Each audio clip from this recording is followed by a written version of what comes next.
Awamu ya pili ambapo sasa tunajumuika naye si mwingine bali ni Bwana Charles Akacha ambaye ni principal wa The Kabete National Polytechnic, chuo ambacho kiko na historia nzuri tu, historia ndefu. Nikipenda labda ufafanue kidogo, kuna maswala ambayo labda yamejificha watu hawajui kuhusu hii polytechnic ya Kabete. Kabete historia yake ni ya zamani sana. Naam. Kwa sababu Kabete ilianzishwa mwaka wa 1924. 1924, lakini kwa kusema kweli na kulingana na vile nimeona mjengo ambayo iko kwa hiyo shule, kuna zingine kama nyumba ambayo ninaishi ambayo imejengwa 1917. 1917 na bado iko intact. Hey. Yes. Na pia unakumbuka kwamba hiyo shule zamani hata hayati mzee Jomo Kenyatta ambaye kwanza alikuwa na jina la Johnston Kamau. Johnston Kamau alisomea ufundi wake huko. Mpenzi mtazamaji, hapa kuna mambo, hebu sikiliza kwa makini sana mpenzi mtazamaji, kwamba Johnston Kamau ambaye ni mwanzilishi wa taifa hili, mzee Jomo Kenyatta alisoma katika Kabete, The Kabete National Polytechnic. Johnston Kamau alikuwa anafanya nini huko? Alisoma maneno ya meter reading. Meter reading. Sasa unakumbuka wakati kabla hata Kenya kupata uhuru, Jomo Kenyatta alikuwa ni meter reader. Na huko ndio alisomea hiyo ujuzi. Yes. Wakati huo ilikuwa inaitwaje labda hicho chuo? Ilikuwa inaitwa Jean School. Jean School. Kabete imekuwa na, niseme ni maisha, imekuwa na lives. Yes. Kwa sababu wakati huo kusema kweli, kwa sababu nimesema ni 1924. No. Lakini baadaye ilikuwa ikichukua watu ambao walikuwa wakienda kusomea maneno ya artisan. Yaani ni wale ambao wamefanya shule ya msingi mpaka wakati huo darasa la 8. Baadaye ikawa ni army barrack, ambayo mahali ambapo watu walikuwa wazungu ama wakoloni walikuwa wakichukua vijana kwenda kupigana na Second World War. Yes. Mpenzi mtazamaji, muda si mrefu nafikiri tutakuwa tunaona picha katika runinga, picha za chuo hicho, tuone namna wanafunzi wanavyofanya mambo yao na kadhalika. Sasa ndugu Akacha, hebu tuelezee kwamba kuna mkanganyo, huwa tunakanganywa mtu anaposema Polytechnic, Youth Polytechnic, Technical Institute. Mimi uchanganywa, I don't know what's the difference there about Youth Polytechnic. Ni wale vijana ambao wameenda shule ya msingi mpaka darasa la 8. Youth Polytechnic. Sasa wale ambao wamefanya mpaka darasa la 8 lakini pengine wamekosa karo ya kwenda shule ya upili. Na tena kuna wale vijana ambao wamefanya mpaka kidato cha 4 lakini hawakupita mtihani, pengine wakapata mean grade of E ama D-. Wanaenda kwa Youth Polytechnic. Alafu Institute of Technology. Sasa hiyo ilianzishwa na community. Zamani zilijulikana na jina la Harambee Institute of Technology. Lakini baadaye ikachukuliwa na serikali. Na sasa ikawa ni Institute of Technology badala ya Harambee. Technical Training Institute, unakumbuka zamani kidogo kulikuwa na technical schools, National Technical Schools. Kwa system ile ya zamani ambayo mimi mwenyewe nimesomea. Ndio. Alafu baadaye 1985 tukawa na 844. Ndio. Sasa zile technical schools zikabadilishwa zikawa Technical Training Institutes. Yes, lakini polytechnics ni zile ambazo zimeanzishwa na serikali through order. Kama tuseme zamani unakumbuka kulikuwa na Kenya Polytechnic ambao baadaye ikawa ni Technical University of Kenya na Mombasa Polytechnic. Halafu baadaye tukawa na Kisumu National Polytechnic ambaye ilikuwa ni Technical Training Institute, ikapandishwa cheo na kuwa Polytechnic mwaka 1997. Na Eldoret Poly pia. Ndio. Sasa tofauti kati ya hizo zote ni ya kwamba zote ni ya mama na baba moja, kwa sababu ni shule zote za serikali. Ndio. Ingalao jina pengine ndio kunaweza kuwa na tofauti, kwa sababu unajua Technical Training Institute zamani ilikuwa ni technical schools. Ndio. Lakini yote ni ya serikali. Yes. Hebu tuelekee katika chuo cha anuai cha Kabete. Yes. Hebu tuelezee kwamba ni kozi za aina gani ziko pale na wanafunzi wanaofuzu kuingia pale ni wanafunzi walio na ama wamefuzu vipi ama ni wale ambao wamefail? Hapana. Kielimu hakuna mwanafunzi ambaye ni mjinga. Na hakuna mwanafunzi ambaye tunaweza sema ni amefail. Wote wamepita. Lakini kupita kwa hao wanafunzi ni kulingana na ile kiwango ambao wamepata. Sasa unajua kuna wengine ambao wanapata kiwango ambacho hawezi ikawapeleka kwa chuo kikuu. Sasa wale wanafunzi ndio tunawachukua. Lakini tena kuna wazazi wengine ambao pia hawataki kulingana na ile kosi ambayo pengine hataki mtoto wake afanye. Sasa wanawapeleka kwa chuo kama Kabete National Polytechnic wasomea mambo mingi sana iko. Kwa sababu Kabete tuko na karibu 50 programs. Kuanzia certificate mpaka higher national diploma. Na tena jambo lingine nataka niongezeni ya kwamba kwetu sisi kama watu wa technical na kulingana na masomo ya wakati huu mtoto anaweza fanya mpaka primary na bado anaweza enda mpaka university. Ndiyo. Bila kupitia shule ya upili. Ndiyo. Mtoto kama huyo anafanya mpaka pengine amesoma mpaka standard 8. Ndiyo. Ama pengine amesoma mpaka standard 6. Na tukawa na shida. Pengine kifamilia ama jambo fulani. Sasa mtoto kama huyo ataanza na trade test. Najua huyo kijana ama huyo msichana amefika mpaka standard 6 ama standard 5. Kweli. Lakini baadaye ataenda youth polytechnic na kufanya trade test. Sasa akimaliza hiyo trade test ambayo inachukua miaka 3. Sasa huyo kijana anaenda bado anaendelea tu na youth polytechnic, lakini sasa anaenda kufanya artisan course ambayo inachukua miaka 2. Akimaliza hiyo alafu sasa anaenda technical training institute ama institute of technology ama national polytechnic. Na anaendelea na hiyo masomo yake, lakini sasa anafanya craft certificate. Yes. Ambayo inachukua miaka 2. Akimaliza hiyo anafanya diploma miaka 2. Sasa akimaliza hiyo anaweza endelea na higher national diploma. Yes. Ama aende chuo kikuu na afanye degree in electrical engineering. Na hilo ni jambo pengine ningependelea wananchi wajue. Kwa sababu naona wazazi wengi wakiona mtoto pengine amefanya kidato cha 4 amefanya standard 8 na pengine amefika hapo, naona ni mtoto hawezi akasoma. Bado mtoto anaendelea na anasoma kama wale wengine, na huyo mtoto baadaye atakuwa profesa. Kweli? Yes. Kweli. Kwa sababu kuna watoto wengine ambao wamepitia mkononi mwangu. Ndio. Na walianza pengine na certificate. Lakini sasa wako na PhD. Wako na PhD? Yeah. Alhamdulillah. Yeah. Kwa hivyo ningependa labda tu tueleze kwamba pale katika chuo cha Kabete kuna kozi za aina gani? Kozi ziko tunazo nyingi sana. Karibu vile nimesema ni karibu 50. Tuko na craft certificate, tuseme ni accommodation, catering and accommodation mpaka diploma. Tuko na electrical engineering certificate mpaka diploma. Tuko na mechanical engineering certificate mpaka diploma. Na tena mpaka higher diploma. Tuko na automotive engineering certificate mpaka diploma. Automotive ndio sasa ndio mechanics wa magari. Sasa ni mechanics ya magari ni wale mechanics. Lakini automotive engineering ni wale wanasoma pengine ni imeenda zaidi kidogo kushinda mechanical. Yes. Na labda hao ni wale ambao wana train mambo ya masuala ya kushughulika na mashine. Wote wako tu hali moja. Wote wako hali moja, lakini unajua mtu akifanya mechanical engineering production, sasa ni yule ambaye ata produce parts za tuseme kama ni vehicle components. Yes. Manake mara nyingi unakuta kwamba yule aliye chuo kikuu ameenda kufanya engineering ndiye anajiita engineer, na huyu ambaye labda amejifunza mambo ya mkono na kadhalika hapa katika polytechnic hapa chini hawataka kumtambua sana kama engineer. Sio hivyo. Nafikiri pengine imekuwa ni system ya education. Ndio. Unajua watu wengi wanafikiria kwamba maisha inaishia university. Ndio. Lakini sio hivyo. Sio hivyo. Mimi nimejaribu, nimetembea na nimeona mambo mingi sana. Naam. Ukienda manchi zingine kama Korea Kusini ama tuseme ni Japan ama China.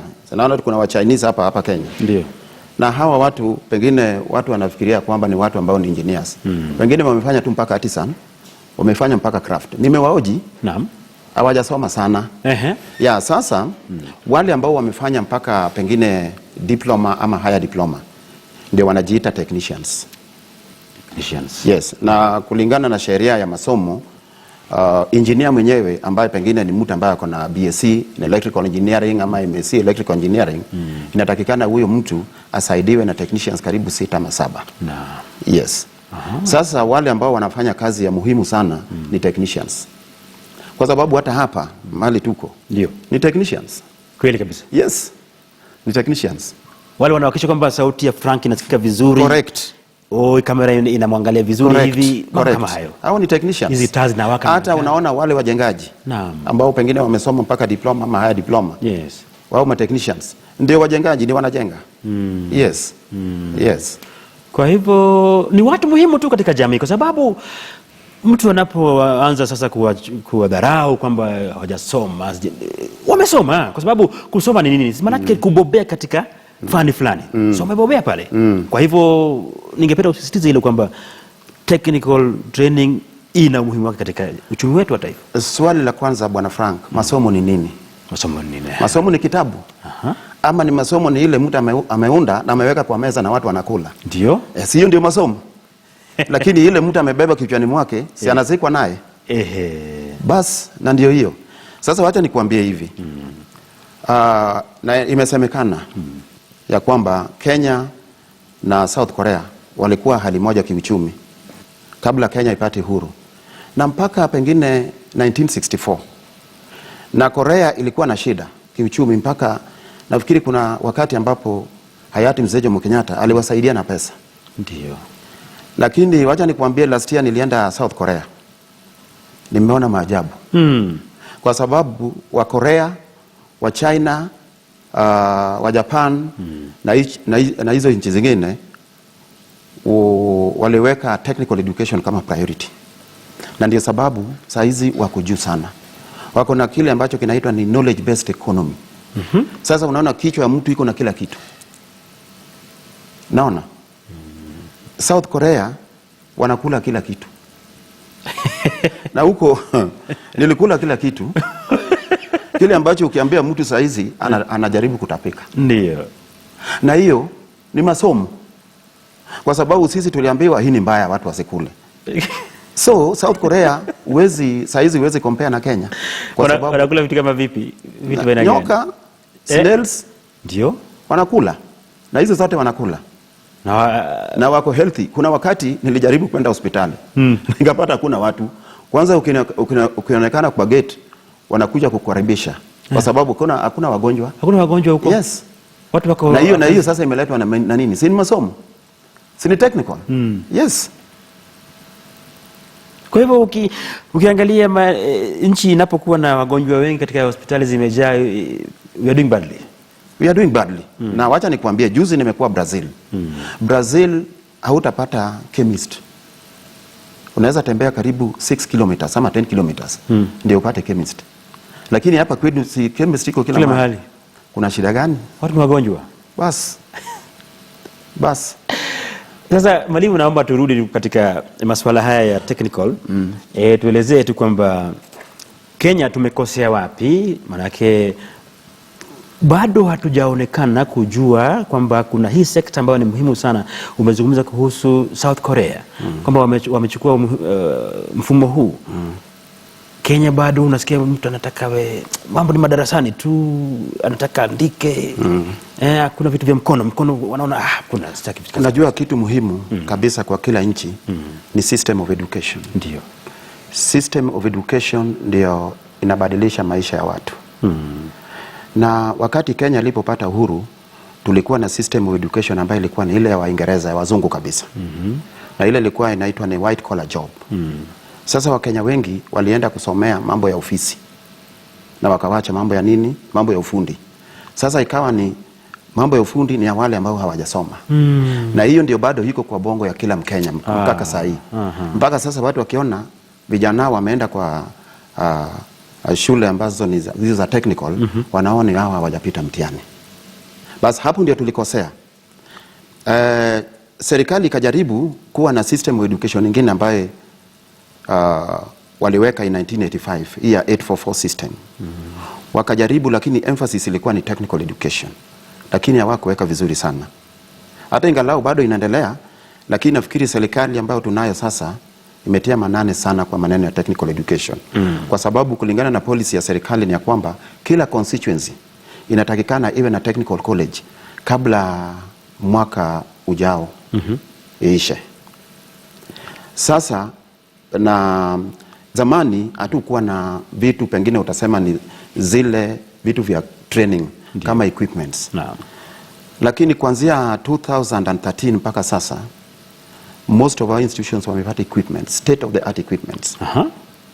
Ukaangalia sasa Kabete na utaona kuna macontainers ambazo ziko na equipments. Na most of our technical institutions sasa wako na equipments. Imekuwa ni shida kwa sababu ile technical education ambayo tulikuwa mwaka wa jana ilikuwa bit theoretical. Lakini sasa kuna hiyo theory na kuna hands on. Ndio. Okay? Na syllabus pia serikali inajaribu kuona kwamba syllabus yenyewe inaundwa na ma educationists pamoja na industry. Wanakaa chini, wanaongea na ma industry wanasema tunataka watu wa aina fulani. Sasa hiyo syllabus inaundwa kulingana na mahitaji ya industry. Sio mahitaji ya Kenya National Council. Lakini ni ya industry. Sasa ndio kwa sababu zamani imekuwa ni wakati mtu ameajiriwa, ametoka technical college. Unapata kampuni yenyewe akiajiri huyo mtu anapelekwa training tena. Na hiyo ni extra cost kwa company. Sasa kwa wakati huu na wale ambao tumeanza kuchurn out ni wale ambao ni ready made, ni kama tuseme ni chakula imeweka kwa meza. Na mtu anaingia tu na kuanza kazi na anafanya. Yes. Kwa hivyo unasisitiza kwamba Kenya sasa hivi ingie katika mfumo wa kwanza tuende katika teknolojia, kwamba we should be technologically upright. Alafu vile vile masuala ya ufundi, kazi za mkononi tuziheshimu. Manake hapo kama sijakosea unamaanisha kwamba tukielekea mwelekeo huo watoto wetu tunaosomesha shuleni hata akikosa kwenda chuo kikuu bado ana uwezo wa kujipa matumaini mashani na kupata mkate wake kila siku. Kabisa. Kabisa. Unajua sasa hivi vile tunaongea hatuna technicians hapa Kenya. Na wacha nikwambie tuko na county headquarters. Hawana technicians. Wanatafutwa. Hawako. Lakini university graduates wako wengi. Lakini wale ambao pengine wanajifanya ni technicians ni wale ambao pengine hawajasoma. Lakini wamejua tu. Ndio sababu unapata ya kwamba wajengaji.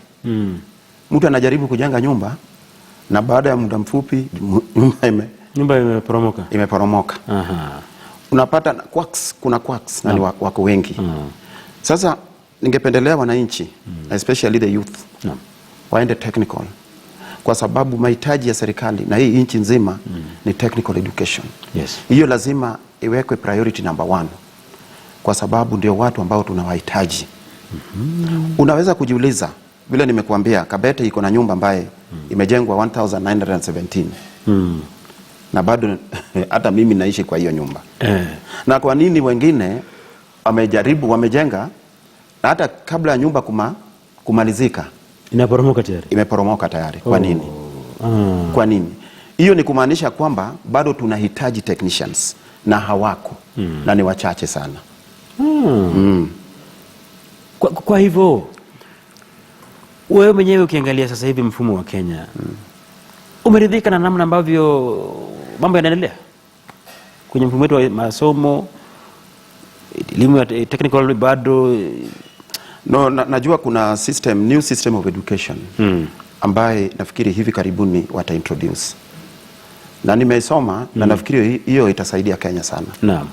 Kwa sababu itaweka kiwango ambapo inatakikana technical education iwekwe.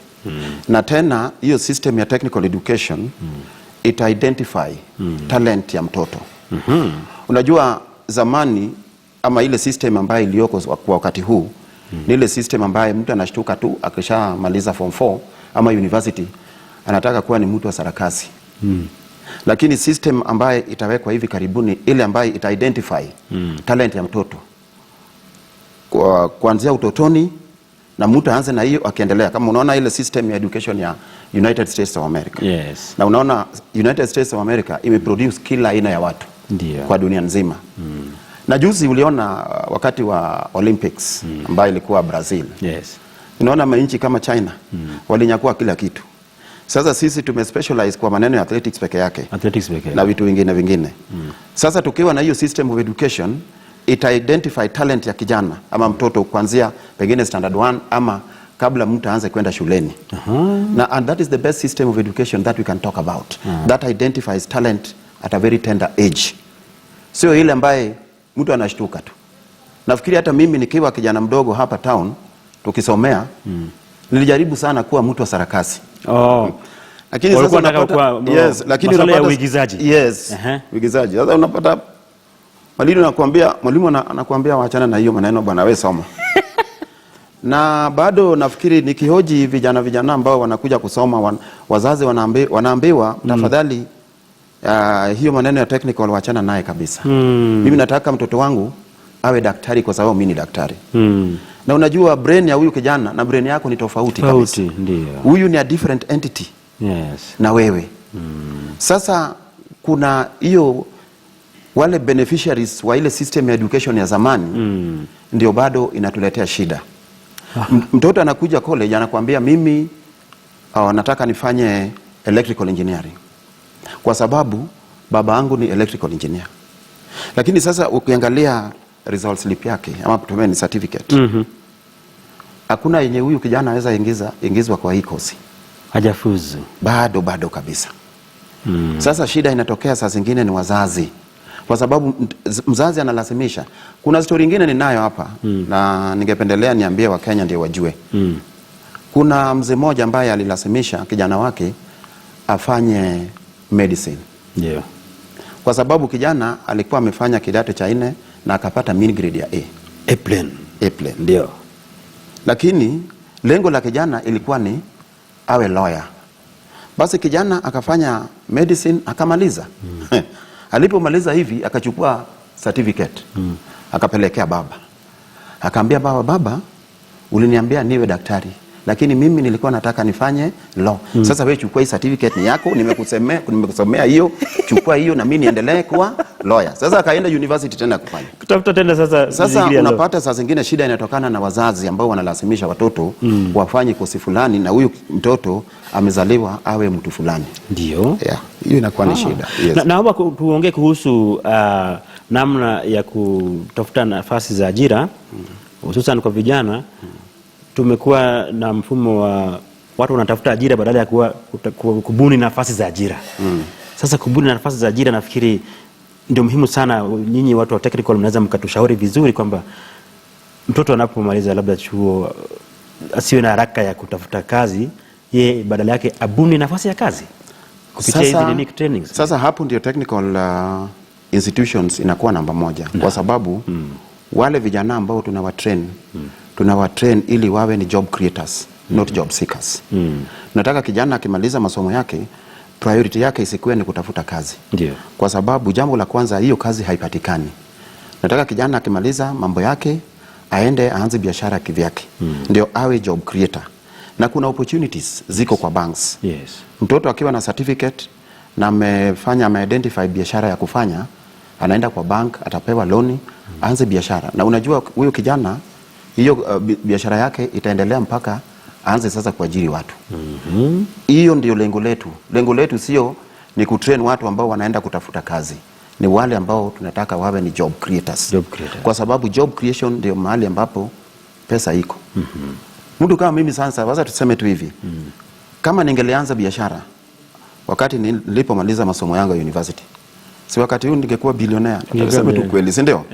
Sasa tunajaribu kwa waanze job creation rather than job seeking. Na masomo sio ya kutafuta job. Masomo ni kutumia akili yako ili uanze kitu ambayo unaweza fanya ili kupatia chakula kwa meza. Hiyo ndio maana ya masomo, na hapo ndio sisi kama technical tuko. Na basi mtazamaji, tunazungumza kuhusu umuhimu wa masomo ya ufundi katika Jamhuri ya Kenya, na tuko naye Bwana Charles Sakach ambaye ni principal wa The Kabete National Polytechnic hapa nchini Kenya, hapa jijini Nairobi. Tunachukua pumziko fupi tu ili angalau tupate tone la maji kidogo, alafu baadaye tukirejea basi tutakaribisha simu zenu ili muulize maswali ambayo mngependa kujua kwamba mambo namna gani katika sekta hii nzima, ili tuwe watu ambao tunabuni nafasi za kazi badala ya kutafuta nafasi za kazi. Usiende mbali. Jina langu ni Frank Otieno.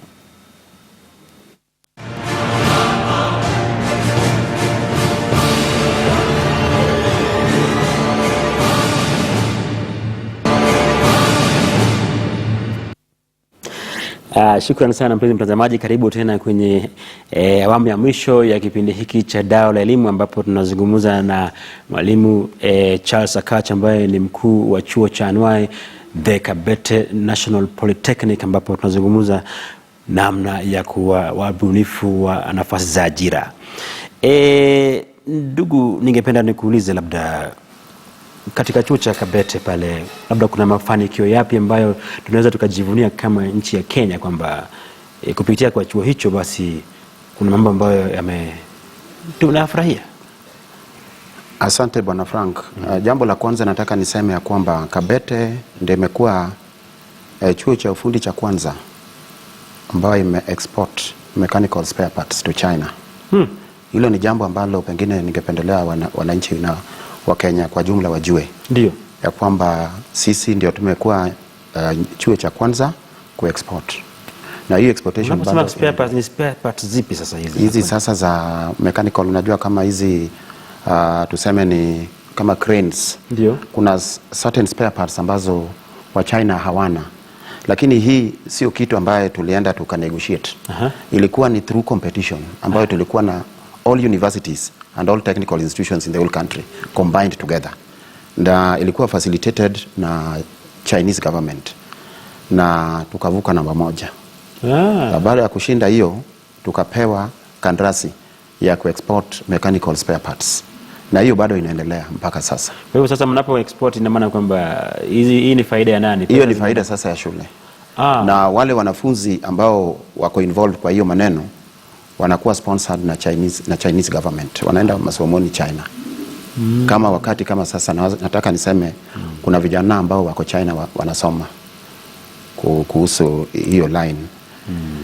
Tena uniqueness about Kabete ambayo pengine ningependelea kusema ni ya kwamba kuna hiyo historia pia. Historia ya kuwa hata hayati Mzee Jomo Kenyatta alisomea hapo. So which means kuna something great about Kabete. Ndio. Tena Kabete ilikuwa recognized na organization nyingine ambayo iko kwa nchi ya Uholanzi. Iliweka Kabete ni kama tuseme ni center of vocational training. Ndio. In Kenya. Sasa tuna uhusiano.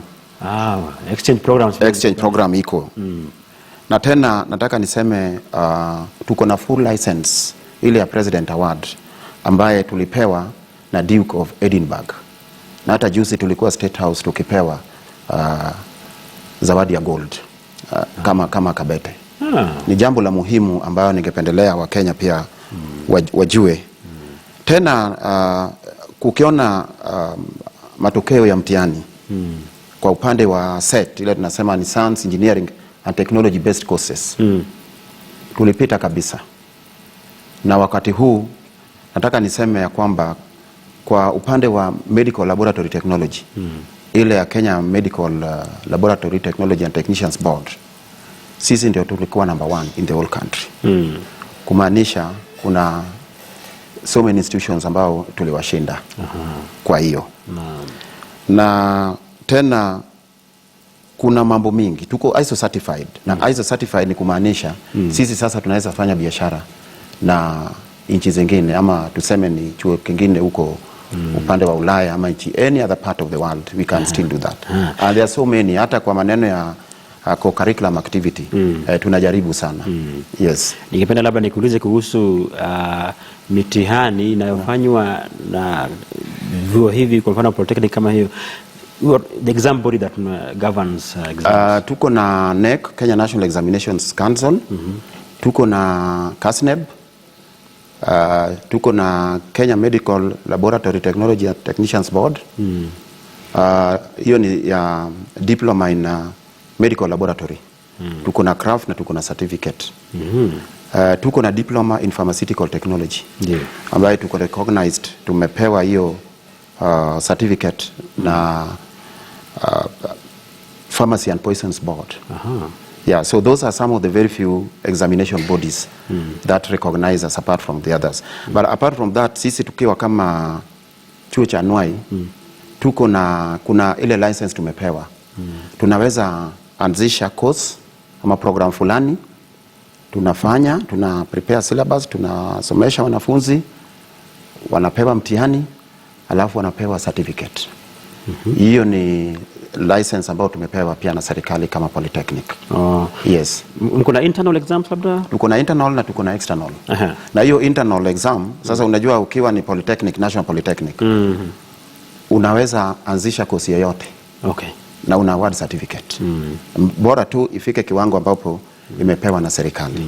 Hebu nikuulize kuhusu ni nani wanahitimu kujiunga nanyi, kwa sababu labda kuna mwanafunzi pale nje angependa kujua kwamba lazima uwe na grade na gani ili ujiunge na Kabete. Tuko na grades tofauti. Tuko na D+ ambaye tunachukua wanafunzi wale ambao wako na mean grade ya D+.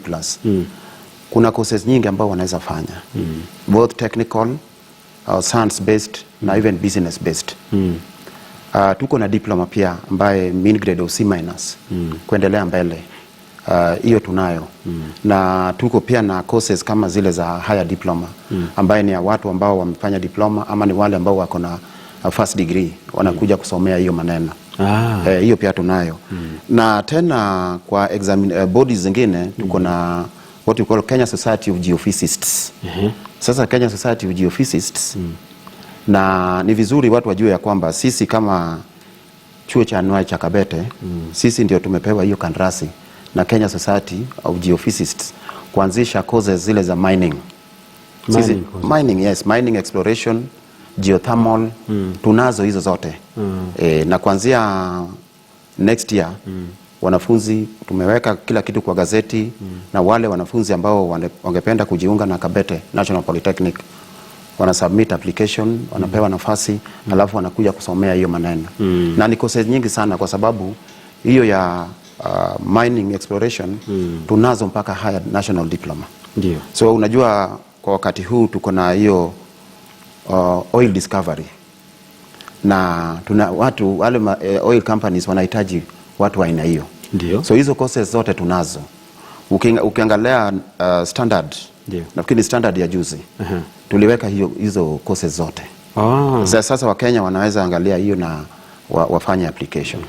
Yes. Na labda tu swali jingine ni kuhusu Higher Education Loans Board. Yes. Sijui kama mna mpangilio baina yenu na wao kwamba wanafunzi siku hizi wanafadhiliwa badala ya kufadhili tu wanafunzi wa chuo kikuu, vyuo vikuu. Siku hizi pia polytechnics tutasikia kuna iko kwa Institute of Technology, Technical Training Institutes and even the National Polytechnics. Tuna uhusiano na Higher Education Loans Board. Na hiyo ni kitu ambayo ilianzishwa karibu 6 years ago. Sasa ni vibaya sana kwa kijana kukaa nyumbani na pesa pesa ambayo imepewa na serikali. So hiyo iko, na tena kuna ile ya CDF. Mtoto ambaye amekosa pesa anakuja akijiunga na Kabete, tunafanya application alafu anapewa pesa. Na isipotosha kuna hiyo CDF pia. Mwanafunzi anaweza apply apate hiyo. Kuna ile tunasema ni governance funds. Hiyo pia iko, na kuna ile ya MCA. Hiyo pia iko. So pesa yenyewe iko. Serikali imeweka pesa kabisa ya vijana kusoma. Na tena unajua capacity ya technical institutions kwa nchi yetu nzima ni 500,000. Lakini kwa wakati huu the total population ni 200,000. So hiyo ni kumaanisha kuna shortfall ya watu 300,000. Labda tu kama kuna kozi ambayo labda ungependa kuwashauri vijana kwamba kuna kozi hii na ile ambazo zinapatikana pale. Iko courses, kuna kama ile nimesema ni Kenya Society of Geophysicists. Kuna courses kama diploma in geophysical sciences, hiyo ni mini grade ya C-.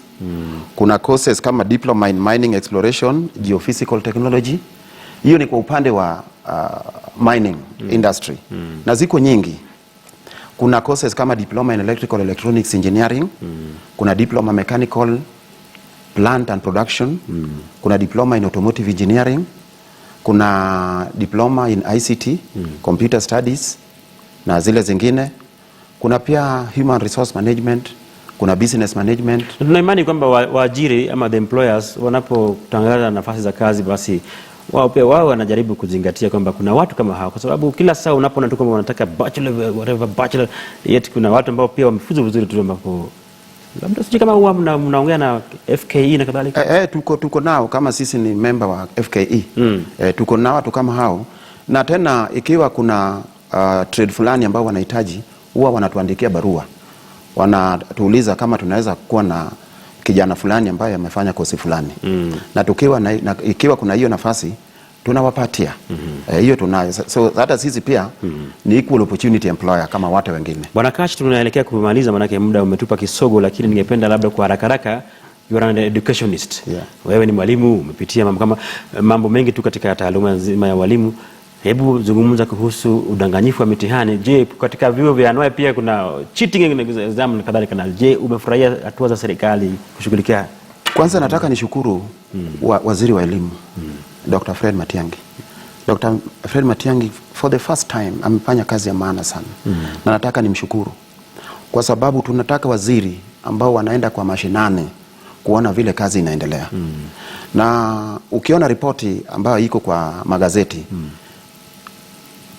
kuna onyesho ya kwamba kumekuwa na reduction ya examination cheating. Na hiyo ni kitu muhimu sana. Lakini mimi kama educationist nataka niseme hivi, wizi wa mtihani ni kitu kibaya sana kwa maisha ya binadamu. Na wizi wa mtihani inaanza kuanzia nursery mpaka university. Na hilo ni kama tuseme ni kama janga kwa nchi yetu ya Kenya. It's a disaster. It's a disaster kwa sababu results ya examination cheating ni kama hivi. Umepeleka gari wa garage na pengine mechanic ni mtu ambaye alipata certificate kwa njia isiyo halali. Naam. Ameunda gari yako vilivyo, si unatoka? Unaenda kilomita 1, gari imekuangusha. Maisha yako imekwamia hapo. Sasa tuseme ni marubani, tuseme ni pilot. Ambaye ni beneficiary of examination cheating. Ndege iko juu, uko juu kabisa. Lakini kwa bahati mbaya press a wrong button. Kwa sababu ni beneficiary of examination cheating. Ile certificate alipata sio yake. Sasa unapata amefinya wrong button. Sasa badala ya ndege kuendelea, ndege inakuja. Na unajua ndege iko juu ya bahari. Kwa upande wa udaktari kuna wale ambao Warakachi, nimeshukuru sana manake muda umetupa kisogo, lakini umetoa wasia mzuri tu kwa wale ambao wanakita mizizi katika masuala ya udanganyifu kwenye mitihani. Mmesikia wenyewe kwamba unapokuwa unadanganya basi ujue kwamba unahatarisha hata maisha ya wale ambao utakuwa unawahudumia katika jamii. Imekuwa ni fahari yangu kuwa nawe katika kipindi cha Dau la Elimu, mpenzi mtazamaji. Nimekuwa nao wanafunzi kutoka shule ya msingi Kimathi. Vile vile katika sehemu ya pili tumekuwa naye Bwana Charles Akach, mkuu wa chuo cha anuai the Kabete National Polytechnic, ambaye tumezungumza naye mambo mengi tu kuhusu masuala ya ufundi, elimu ya ufundi hapa nchini Kenya. Jina langu ni Frank Otieno. Jumamosi ijayo Mungu akijalia basi tutazungumza mambo mengi tu katika sekta ya elimu. Kwa sasa kwaheri.